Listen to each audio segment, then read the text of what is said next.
Oh, I never changed my clothes.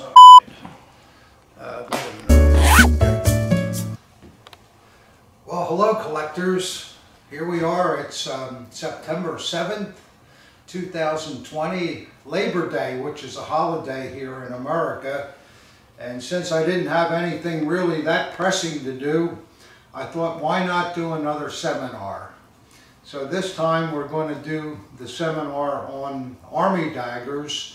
And usually, you know, I always pick a room out in the house to show you something, and I've run out of rooms, and I don't think you want to see the bathrooms or whatever, or the kitchen. So I thought I would show you a couple things in my collecting room. I have a number of Goering items over here that I thought would be pretty interesting. And before I get to them, I'll just show you this one photograph here, which I treasure a lot.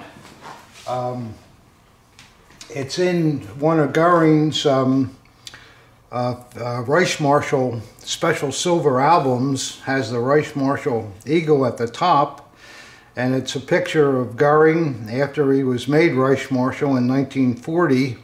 And if you notice there, it has a dedication on it, and it's signed by Hermann. This particular photograph was given to one of the American guards in Nuremberg who guarded Goering while he was awaiting for trial. So it's very special, and I like it a lot. I'm sure you will too. So I'll show you some other things here that I think are very interesting.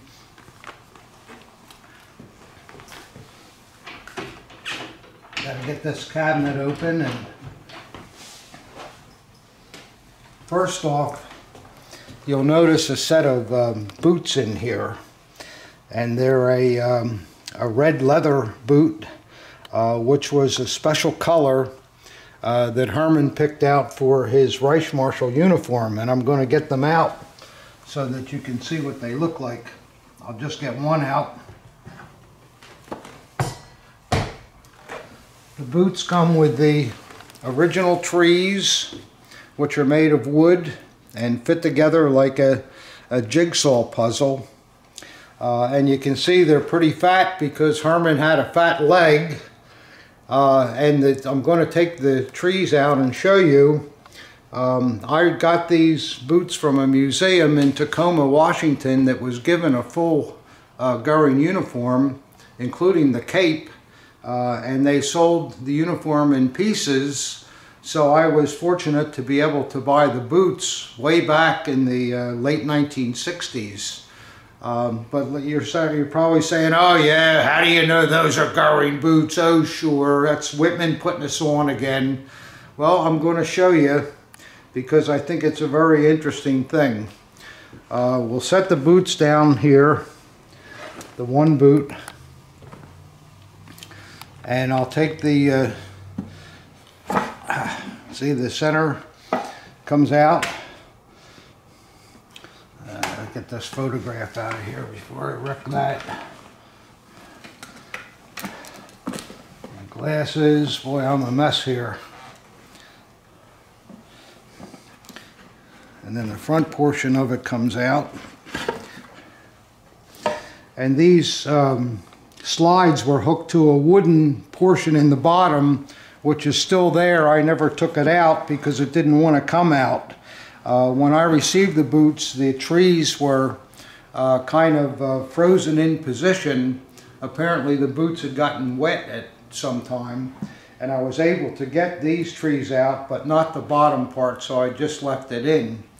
So these come out, and now what's very, very interesting, I'm going to show you the inside of the boot, and I hope the camera can get all this.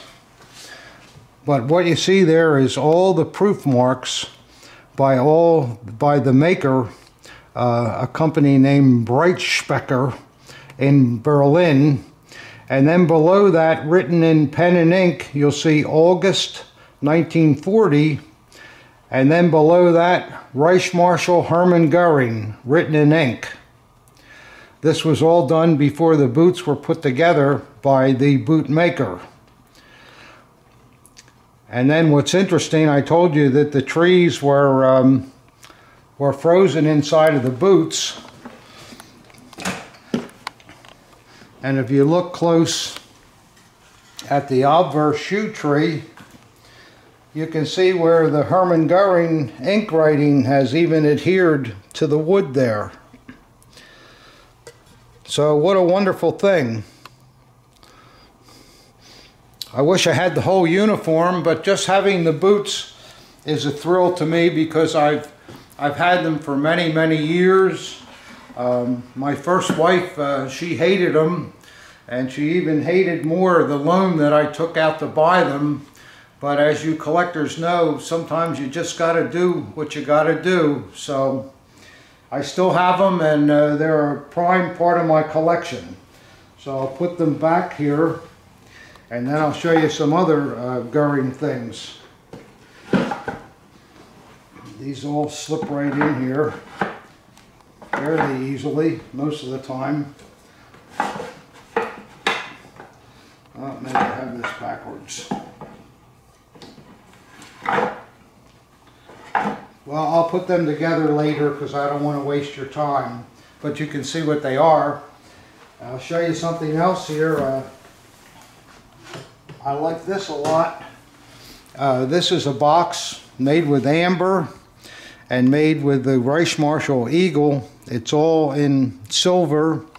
It's a cigarette box. It's all lined in cedar, and the box is hallmarked. I'm not sure just where it is hallmarked, but I should have looked first. But it is hallmarked from Wilm, who were the folks that made the Field Marshal batons.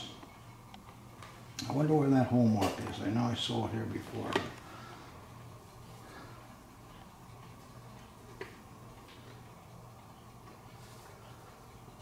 Boy, they were good at concealing this stuff. Ah, I think it's here on the lip.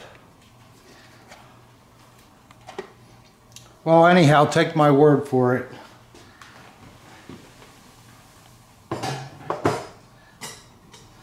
This is an ashtray that was apparently given to Hermann and Emmy Goering on their wedding, because it has both the crest of Emmy Goering and the coat of arms of Hermann Goering on both sides. And if Emmy was sitting on the left, she could put her ashes in there, and if Hermann was sitting on the right, he could put his ashes in there. Pretty clever, huh? I like that a lot.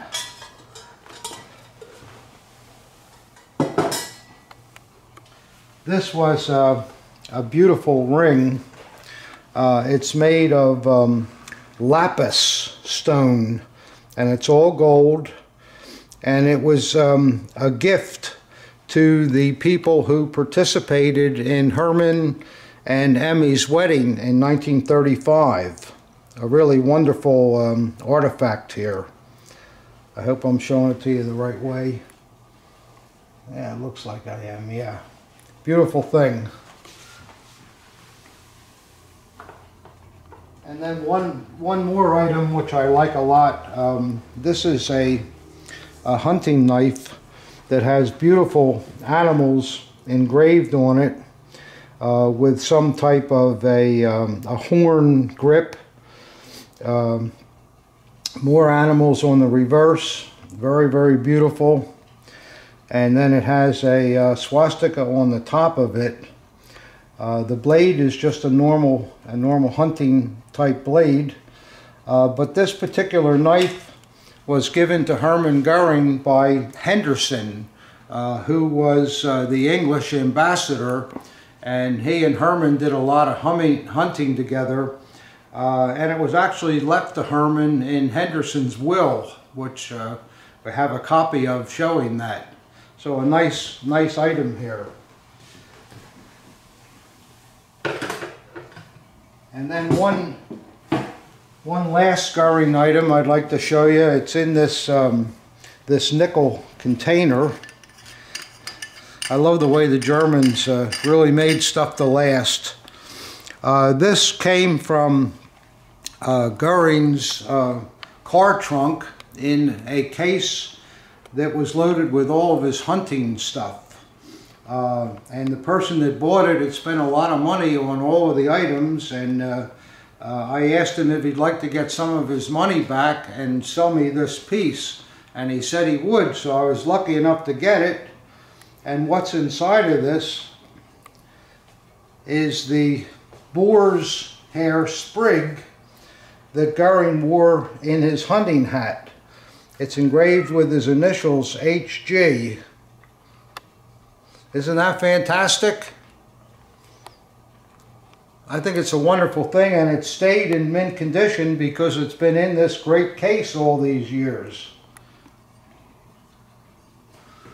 So there you go. That's just a few things from my collecting room here. And oops. Now we'll go down and we'll start the, after I recover this, knock the lamp over, we'll start the well, you can see these things are well prepared in advance. We'll start the seminar on Army daggers. Well, here we are. We're going to do the seminar on Army daggers. I hope it goes a little better than than what happened upstairs. I kind of made a mess out of that, but we're all human, and what the heck, it's a holiday, so we can screw up a little bit now and again. But anyhow, with Army daggers, they were first introduced in 1935, and I would presume that after the Army saw the Luftwaffe strutting around with their first model examples and their DLVs, and the Hitler Youth had knives by then too, the Army probably said, hey, how about us? So they, Soligen made a design for them which was accepted, and in 1935 they were introduced. So what we want to see with early Army examples, I'll just put my glasses on here a little bit. The first types that were produced, this is an example. It was made by Paul Weiersberg, and what's interesting about them, the crossguard and the pommel were made of brass, heavily silver plated, and the scabbards also were made of brass. The designs were all done individually for the crossguard and the pommel and the scabbard by some of the companies to start out with. So we'll see specific designs by the major manufacturers, Weiersberg in this case, and you'll also notice that the grip on this is what we call a slant grip, and it's a style that we see on very, very early daggers. Just to compare it with another dagger, this example doesn't have a maker mark, but you can see that this is the grip that we typically see later on. This is the early grip, but I'll show you what's important about these. When we take the grip off,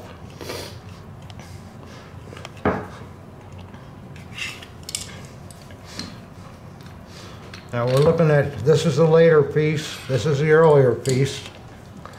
You'll notice that the tang is straight, running all the way down. And on the later pieces, the tang is more rounded and then juts out at the bottom. Now this is very important because on early pieces, to fit a grip to a tang like this meant that the grip had to be carved out inside to this same shape, more or less all the way up. So that was a lot of work. So someone in the factory suggested, hey, if we make the tang round and just have the wider point at the bottom, that's all we need for the grip to take a grab on it. And that way we don't have to shape the inner grip. It can just be a round hole until the area where the tang juts out here. Everybody see that? That's a very important thing that you, if you see this kind of tang, you know right away you have a very early dagger. So, a good thing to know. We'll just put these aside for now.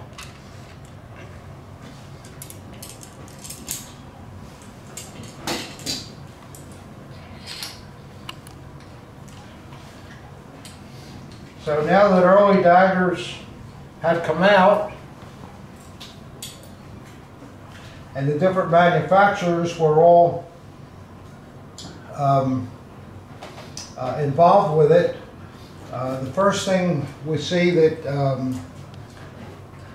is a common dagger and popular with collectors is the Eichhorn design. And what we want to look at here with these 4 Eichhorn pieces, this is the first pattern that Eichhorn produced. And you'll notice that the cross guard is extremely well defined with very, very close checkering.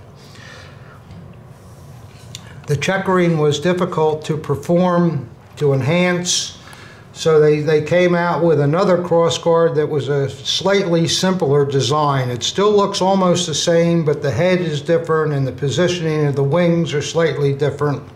But it still was a difficult cross guard to manufacture properly.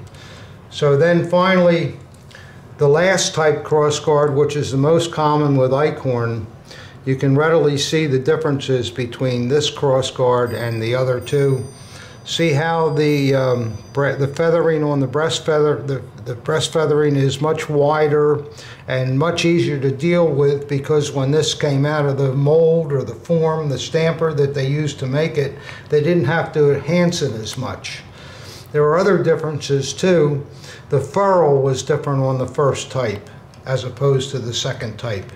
Can you see how the leaves are slightly different on those 2 daggers?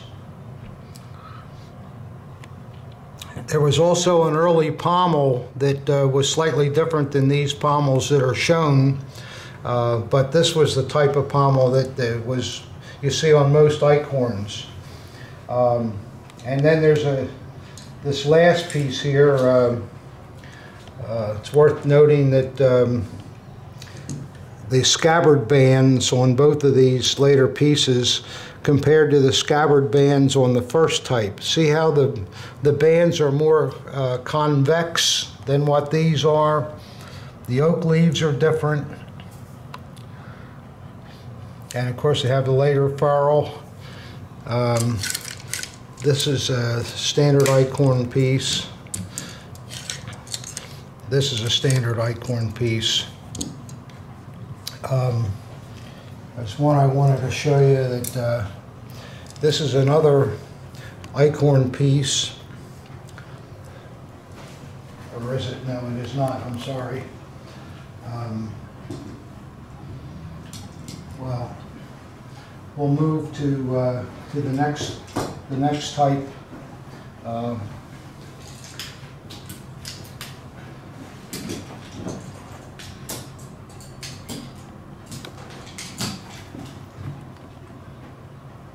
Yeah, this is what I wanted to show you on this Eichhorn piece. This has the second type cross guard.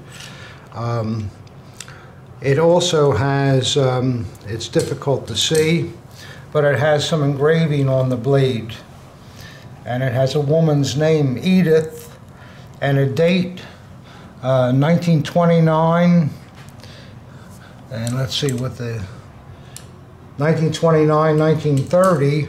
And then at the bottom is a date of 1937. So, assumedly, Edith and the owner of this dagger started their romance in these earlier years, and she probably gave the dagger to the original owner as possibly a wedding gift. So it's interesting to see those kind of things.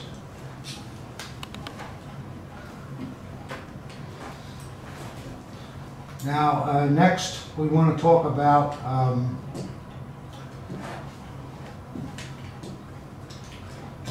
the Alcozo piece. Alcozo also had their own crossguard design and scabbard design. Initially, their crossguard was a little different from this. You don't see many of the early ones, but this is the common Alcozo crossguard. And it was coupled with a pommel that's easy to identify because it flares upward drastically. Can you see that on both of these Alcozo daggers? Say compared to a Eichhorn. See how the pommel is much more flared? It's an interesting thing to see. And Alcozo kept this design up to about 1940, and then they came out with a different crossguard design that we call the high lift. That's because the wings tip up at the top. Can you see that? It's much different from the standard crossguard. And these are desirable daggers if you like to collect types. And this is something you can learn all the types in my book because I show them all.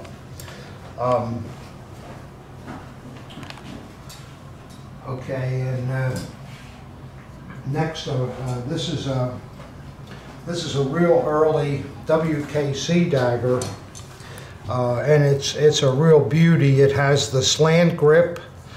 It has WKC's early eagle, which is different from their later eagle.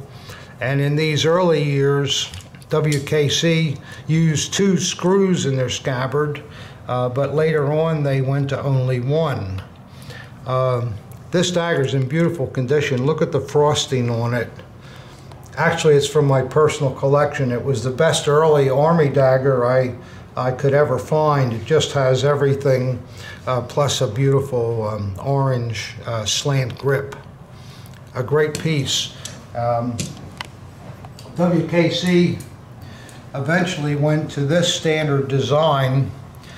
The crossguard is much different from the earlier crossguard, and we call this the hatchet beak. If you look at the end of the beak, see how it's shaped like a hatchet? And then also to cheapen their process, they went to only 1 screw in the side. So if you see an Army dagger with 1 screw in the side and it's not a WKC, probably the scabbard was changed. And I might just mention, in the old days of collecting back in the 70s, if we found an Army dagger and it had a dent in the scabbard, we just got another scabbard, and if it fit, it was good enough. Because we never realized that there were certain types of patterns that were made by each individual producer. It wasn't until really the 90s, I guess, when I started to notice these differences, and it shocked me, and I suddenly realized that an Army dagger is not all the same. Everybody would think, I got an Army dagger, why do I need more? Well, if you like to study those crossguards and the different aspects each manufacturer made, it can be a lot of fun. And there's probably 50 different makers. Most of the big makers had their own designs, but there were also generic designs that were used by smaller makers, and we'll show you some of them too. All right, before we get into the generic producers, I want to first show you a Holler Army dagger. One of my very favorites because of their crossguard design. It was really a great looking eagle. And this particular dagger is interesting too. It has a simulated ivory grip.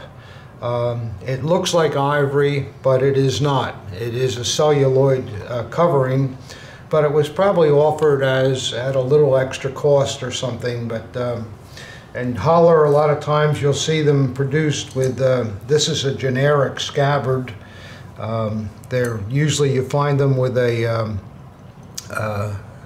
a screw with no head on it in the center fitting in the back, and always these types of bands.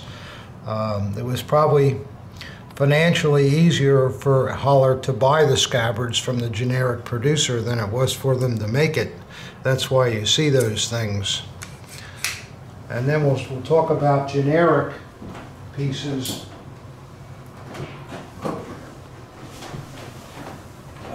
Can't do anything right here today.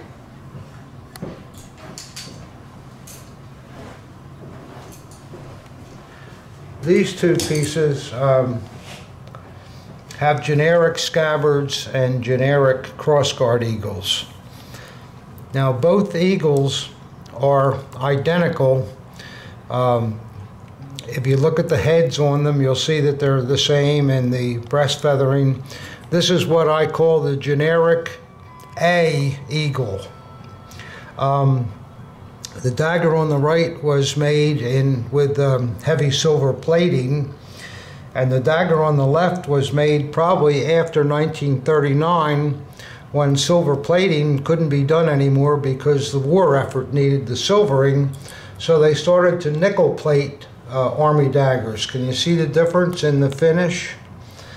A lot of people used to say, oh, that's not real, it doesn't have the right silver finish on it. Well, it doesn't have the right silver finish because it was nickel plated, but it is original.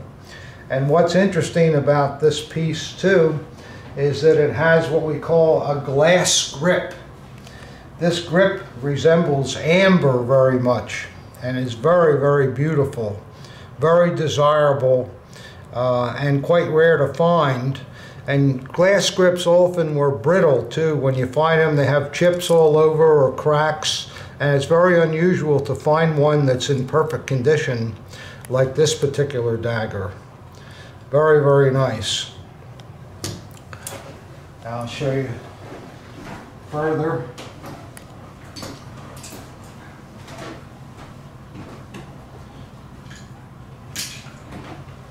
We talked about the generic A type crossguard. Now we'll talk about the generic B type crossguard. This guard is different from the A. The head is shaped different, and it's a great looking eagle. And as you'll see too, this is an earlier one and this is a later one, thus the way the finish looks different. Beautiful eagle. Maybe I'll put the generic A next to it so you can see it once again.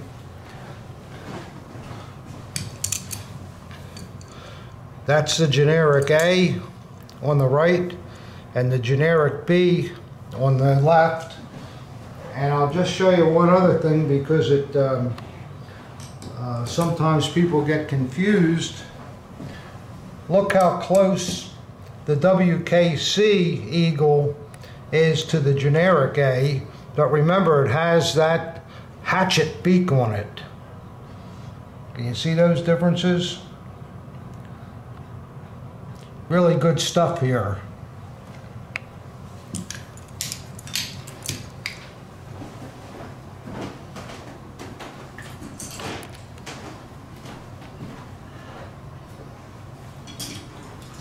Now also Army daggers, especially the early ones, but later on too, but we often see personalized crossguards. You can see where these both have names on them. And as long as it was on the reverse of the crossguard, that was okay. And sometimes you'll see the scabbard also engraved with names.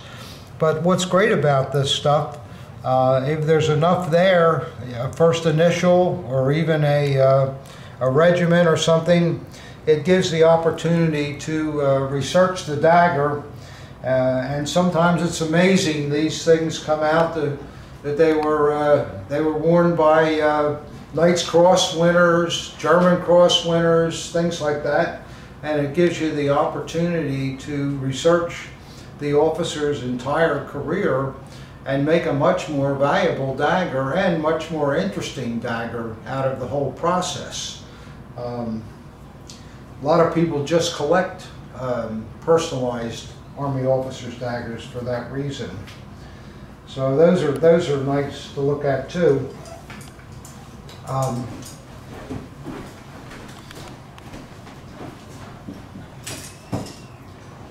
One thing that that collectors like a lot, I've talked about celluloid grips in the past, but and I'm going to talk about grips for Army daggers too, but collectors really love to find a dagger that has a real deep orange grip. Look how beautiful that is. It probably started out as a yellow grip. You can just see it's lighter here where a Porta-P had protected it somewhat, but the sun caused that grip to get that dark. And on the reverse it's a little bit lighter, just a tad, but aren't they beautiful when they get like that? It's kind of a favor that nature has done us collectors. This is an Alcozo dagger, by the way, which if you study my book you'll know that immediately by the crossguard and the flared out pommel. Okay, I told you we would talk about grips.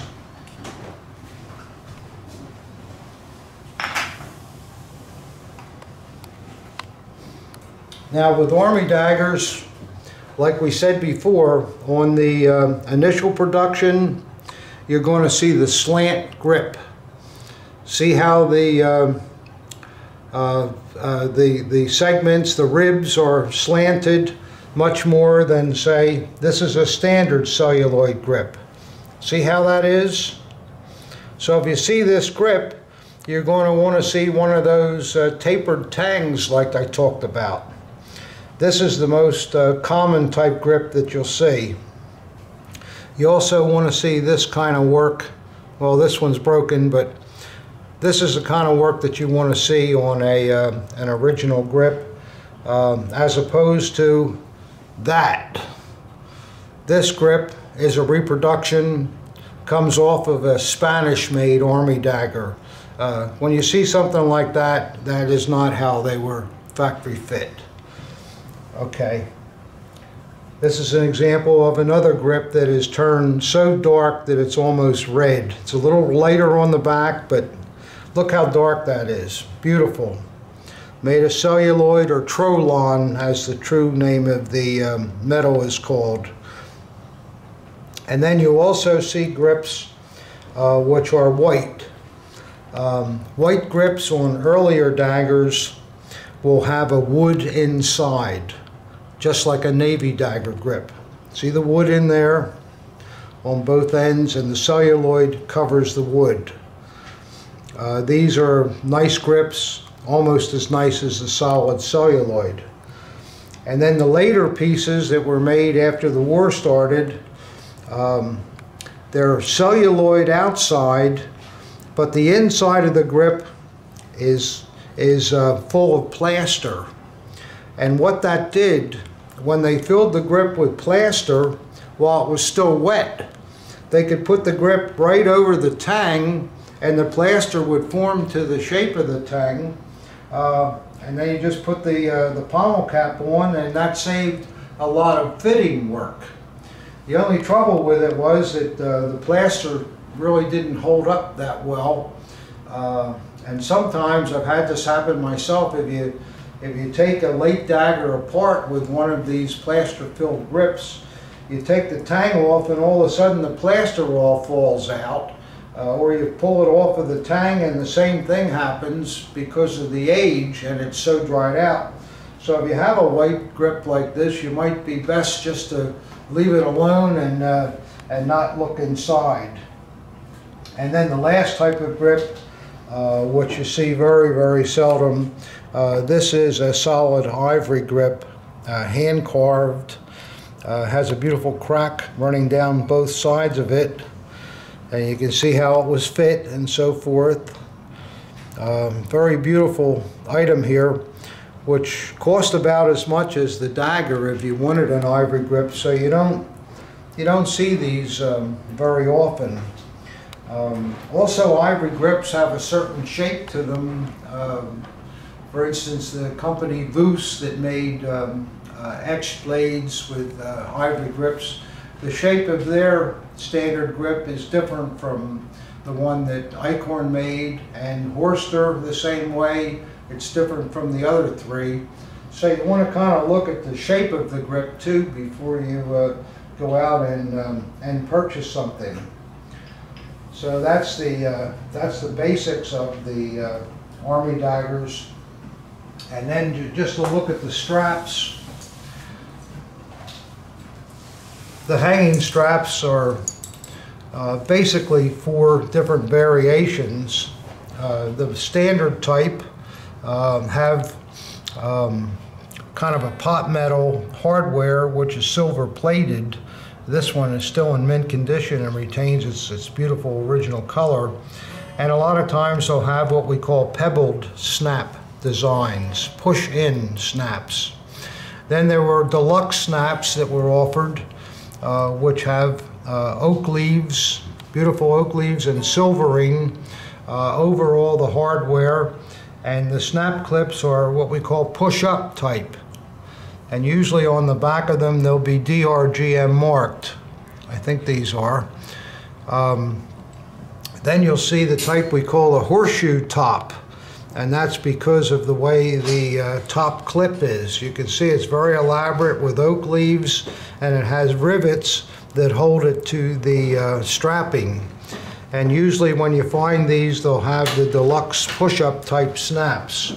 And then there's the style where one producer used fold-over clips to retain the hangers with rivets, and the clips are decorated with oak leaves.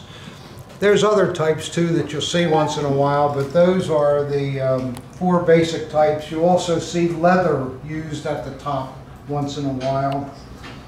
So that's kind of what I want to talk about with armies. But before I leave, I want to show you a couple of inwear pictures.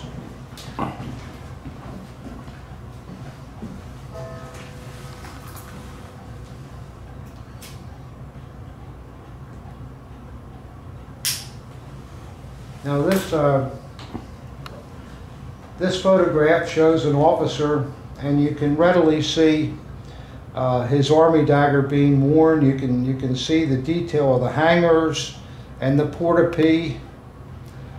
It appears to have a white grip, but if the dagger exists today, it could be orange. It could have changed colors. So he looks pretty smug with his greatcoat on there.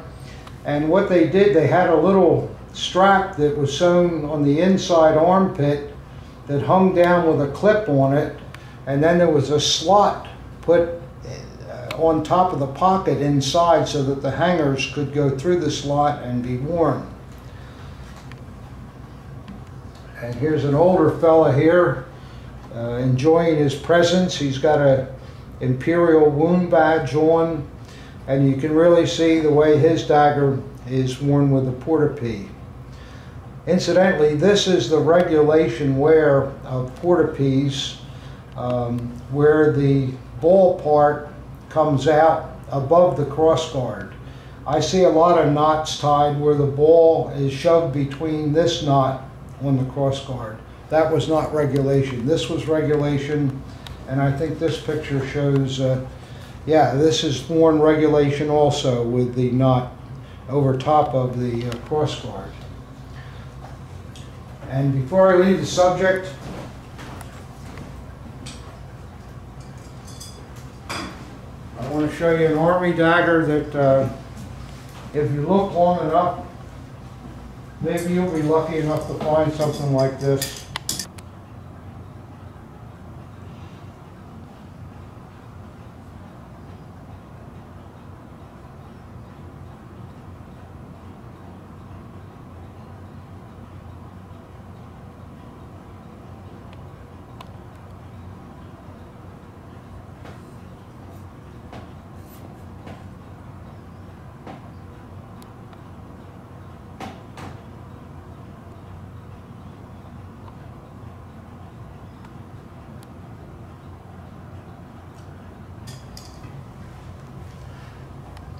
This Army dagger It's an early WKC, and it has a beautiful ivory grip on it with the early brass type WKC fittings.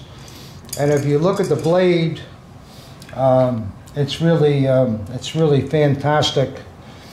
It says, "In Treue Kameradschaft, dem Kommandeur des 3rd Battalion." So in true friendship to the commander of the 3rd Battalion, and see the blue and gold on the dagger. And then on the reverse, it says, "From the Burgermeister der Stadt Kreising." So the Burgermeister from Kreising apparently had this battalion garrisoned in his town in 1935. And of course, with all these army guys in his town, that brought a lot of money into the town also. So he was very thankful for that. And so what he did, he had this army dagger made for the commander, and it was kind of like a key to the city. Just a really beautiful thing. I also want to show you a beautiful dagger that I had the pleasure of owning for many years. This piece has an ivory grip, a tremendous damask blade.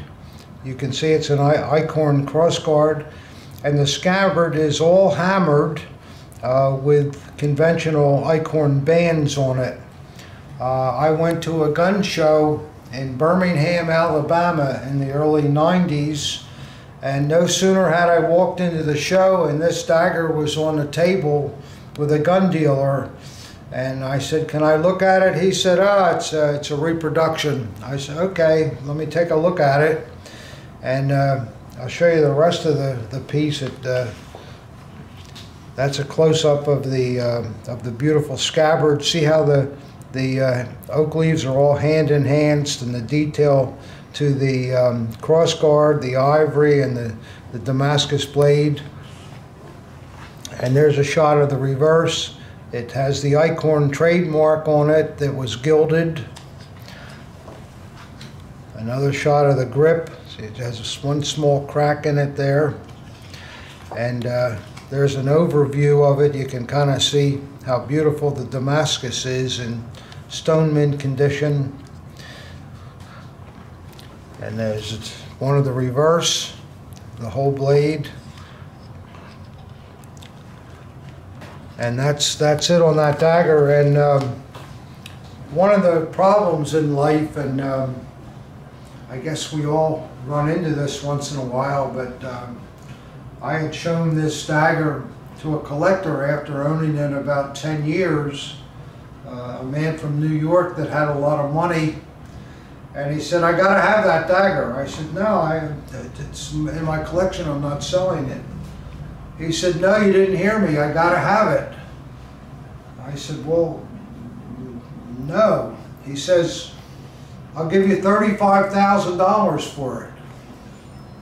And I thought, well, you know, in our hobby, money is not everything, but at the time I succumbed, and I still regret it to this day, and I sold him the dagger, but I know who he is, and maybe I can get it back again, but I guess it'll probably cost me more than $35,000. But I think that's one of the finest Army officers' daggers I've ever seen, and it keeps me up at night knowing that I let it slip through my hands after owning it all those years. But that's the way it is in this hobby, I guess. You do have to consider it as partially an investment. So we talked about just a little bit on Army daggers. The subject is vast, but it would take hours and hours to go everything. But if you're interested in studying Army daggers with all the different cross guards and scabbards, pommels, grips, or you can identify them to the actual maker, I go over all this in my Army book. It doesn't cover everything, but it covers most of the maker marks. And there's an excellent book that came out a couple of years ago by a man named Ger Hassels. It covers a lot more Army daggers than I covered in my book. It doesn't have a lot of in-depth writing in it, but it pictures many of the pieces all in color, and goes over more makers than I was able to find at the time I wrote the book. So I highly suggest that you obtain a copy of both books. This book is available through me if you want to write me, and of course my Army book is available. But I do have to warn you though, I'm down to the last couple of boxes of my Army books, and then that'll be the end of them. And after it goes out of print, maybe the prices will go up, I don't know. But if you're interested in obtaining one of these, I would say you do it now. I only have about 50 copies left of the 3,000 that I had printed. So better to act now. But anyhow, I hope you enjoyed that seminar, and I'm sorry about all the goof-ups. I made a lot of mistakes in this seminar, but I guess it's a holiday, so I can do that once in a while.